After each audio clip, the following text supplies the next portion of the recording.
में support. Last lecture हम लोगों ने क्वेश्चन नंबर 11 देखा था, तो अभी हम लोग देखेंगे question number 12। Let's see. So on question number 12, X purchase a truck for 2,80,000 and payment to be made on 91,000 down payment and 3 installment of 76,000 each end of the each year. Rate of interest is charged at 10% per annum. Buyer depreciated asset 15% per annum on the written down value method because the financial difficulties X after having paid down payment in the first installation method. ठीक है, तो सबसे पहले अपना क्या काम करते हैं हम लोग, पहले वर्किंग नोट बना देते हैं। ओके, सबसे पहले हम लोग क्या करेंगे, वर्किंग नोट बनाएंगे। सो यहाँ पे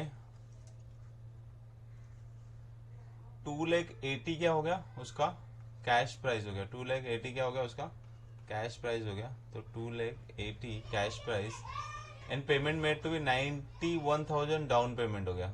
91,000 डाउन पेमेंट, ईयर वगैरह कुछ दिया नहीं है, तो हम लोग क्या करेंगे, यहाँ पर 0 ले लेंगे।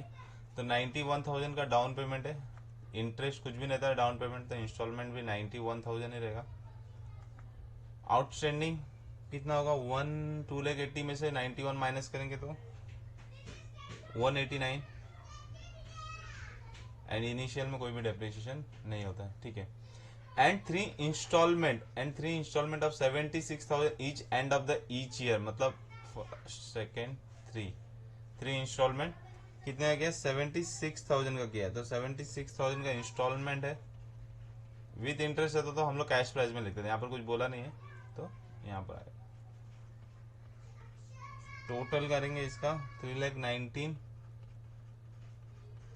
Okay, now the rate of interest is charged 10% per annum. Buyer depreciate asset 15% per annum, WDV method. Okay, so rate of 10%, तो 10% अभी 1,89,000 पेंडिंग था। ठीक है, डाउन पेमेंट 91 पे करने के बाद, तो फर्स्ट ईयर का इंटरेस्ट कितना आएगा, 1,89,000 का 10%, इसका 10%, तो इसका 10% कितना आ जाएगा, 18,900 आ गया। एंड इंस्टॉलमेंट से अगर मैं इंटरेस्ट को माइनस करूंगा तो मुझे क्या मिलेगा, कैश प्राइस का कंपोनेंट्स मिल जाएगा। तो कैश प्राइस का कंपोनेंट है 57,100 आएगा माइनस करने के बाद। एंड ये 57,100 हम लोगों ने कैश प्राइस पेमेंट किया, और कैश प्राइस का आउटस्टैंडिंग कितना था, 1,89,000, इसमें से ये 57,100 पे कर दिया, तो बैलेंस कितना बचा, 1,31,900, 1,31,900। एंड डेप्रिसिएशन 15% कैलकुलेशन होगा, कैलकुलेशन करेंगे हम लोग। डेप्रिसिएशन कितना बोला है, 15% per annum return down value method, तो 15%, 2,80,000 का 15% 42,000 कितना है, 42,000 यहाँ पर फर्स्ट ईयर का डेप्रिसिएशन आ गया, इसका 15%। एंड ये माइनस करने के बाद नेक्स्ट ईयर के लिए भी काम आएगा ना, ये माइनस करने का जो भी आएगा 2,38,000। ठीक है, सो नेक्स्ट ईयर फिर से इंटरेस्ट कैलकुलेट होगा 10%, किसके ऊपर, आउटस्टैंडिंग कैश प्राइस के ऊपर कैलकुलेट होता है, तो 1,319, इसका 10% क्या होगा, 1,3,190। एंड इसको इंस्टॉलमेंट से माइनस करेंगे तो कैश प्राइस का कंपोनेंट मिल जाएगा 62,810, 62,810। एंड ये कैश प्राइस का कंपोनेंट आउटस्टैंडिंग कैश प्राइस से करेंगे तो करंट सेकेंड ईयर का आउटस्टैंडिंग कितना है, सेकेंड ईयर का इंस्टॉलमेंट का कितना कैश प्राइस आउटस्टैंडिंग है वो पता चल जाएगा। तो 69,090। एंड सेकेंड ईयर का डेप्रिसिएशन इसका अगेन 15%, 2,38,000 का 15% करेंगे 35,700। देन 690 एंड 90 का इसका बाकी था, तो लास्ट ईयर कुछ भी करेंगे तो भी चलेगा इसके ऊपर calculate, but for safety side के लिए लास्ट ईयर में हमेशा क्या लेने का, जो भी बचा रहेगा पूरा लेने का, क्योंकि पूरा ही पेमेंट करना है ना, यहाँ पर हमेशा नहीं लाना चाहिए लास्ट में। ठीक है, तो यहाँ पर डिफरेंस इन लोगों का क्या हो जाएगा तुम्हारा, इसका डिफरेंस हो जाएगा तुम्हारा ये इंटरेस्ट। ठीक है, तो टोटल इंटरेस्ट कितना हो गया, 39,000, ये जरूरत नहीं है बट मैं कर रहा हूँ। एंड टोटल कैश प्राइस तो 2,80,000 होना चाहिए है। तो ये हो गया तुम्हारा वर्किंग। इसके बाद देखते हैं क्या करना है। ठीक है, फिर यहाँ तक का पार्ट हमारा हो गया, यहाँ तक का पार्ट हमारा वर्किंग नोट हो गया। अभी हम लोग एंट्री में जाएंगे, तो एंट्री से पहले एडजस्टमेंट देख लेते हैं। Because of the financial difficulties ex after having paid down payment, after having paid down मतलब डाउन पेमेंट कर दिया, first installment to the end of the first year, first installment का भी पेमेंट कर दिया, बट उसके बाद उसने सेकेंड इंस्टॉलमेंट का पेमेंट नहीं कर पाया। ठीक है, तो सेलर ने क्या किया, took the position of the truck, truck का पोजीशन उसने क्या किया, ले लिया, ट्रक का पोजीशन ले लिया, बट क्या बोल रहा है, आफ्टर स्पेंडिंग, ट्रक का पोजीशन ले लिया, एंड फिर जो पोजीशन लेने के बाद, ट्रक का पोजीशन लेने के बाद उसके ऊपर 9,200 का खर्चा किया और उसको फिर से बेच दिया। तो ये किसका पॉइंट ऑफ व्यू है, ये सेलर का पॉइंट ऑफ व्यू, ये बायर का पॉइंट ऑफ व्यू नहीं है, सेलर बुक्स में आएगा। ये जो बेचा, लेके खर्चा करके बेचा, ये सेलर के बुक्स में आएगा,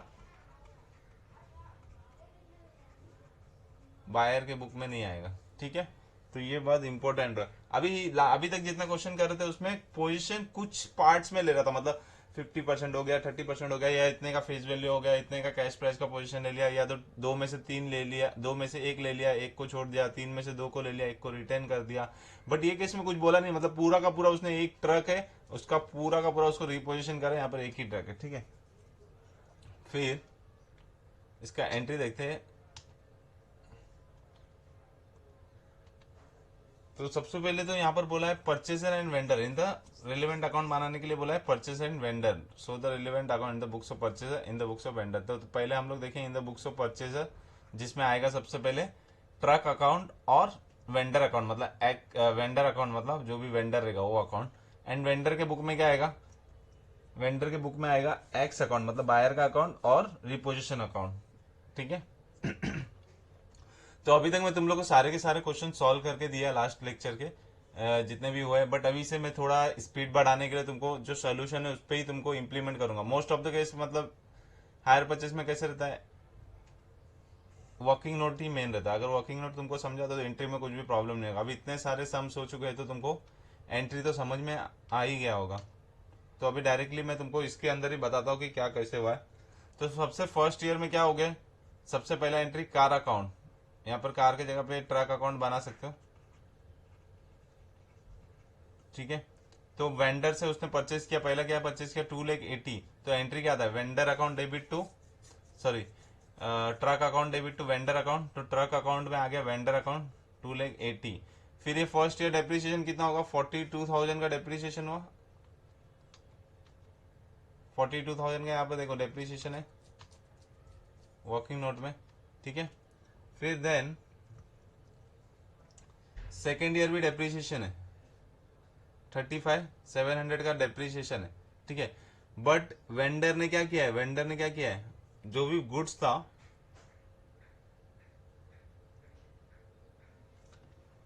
यहां पर आ जाओ वेंडर के अकाउंट में, वेंडर ने पहले क्या किया वो देखते हैं। सबसे पहले हम लोगों ने ट्रक परचेस किया 2,80,000 का, फिर 2,80,000 में से हम लोग ने 90,000 का डाउन पेमेंट कर दिया फर्स्ट ईयर में। फिर उसके बाद सेलर ने क्या किया, इंटरेस्ट चार्ज किया 18,900 का वर्किंग नोट से, तुमको ये सब अमाउंट सब वर्किंग नोट से मिलेगा। ठीक है, फिर उसके बाद में तुमने वापस से फर्स्ट इंस्टॉलमेंट पेमेंट किया 1,76,000 का, तुम्हारे पास बैलेंस बच गया 1,31,000। सेकेंड ईयर का ये बैलेंस ओपनिंग हो गया 1,31,000। सेकेंड ईयर में अगेन इंटरेस्ट चार्ज किया 10%, 13,190, एंड पूरा का पूरा यहाँ पर हम लोग कैलकुलेशन करते थे ना जो अलग अलग सेलर कितने में ले रहा है, इधर कुछ करने की जरूरत नहीं। अगर फुल्ली रिपोजिशन रहेगा तो बहुत इजी है, ये पूरा का पूरा ट्रक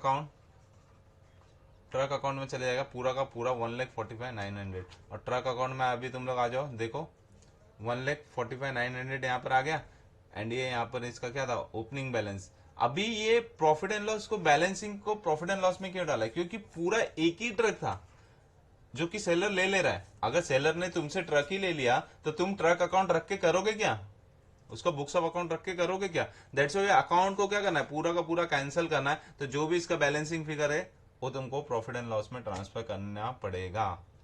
लास्ट क्वेश्चन जो लास्ट 2-3 क्वेश्चन कर रहे थे उसमें कैसे था कि जो बैलेंस बचा था बैलेंस कैरी डाउन लिख रहे थे, क्योंकि वो पूरा का पूरा एसेट नहीं रिपोजिट कर रहा था सेलर, बट यहाँ पर पूरा का पूरा रिपोजिट कर रहा है। दैट्स व्हाई ये क्या हो जाएगा, तुमको पूरा प्रॉफिट एंड लॉस में ट्रांसफर करना पड़ेगा। आई होप तुमको समझा रहेगा। नेक्स्ट वीडियो में क्वेश्चन नंबर 13 को हम लोग सॉल्व करेंगे। Thank you for watching.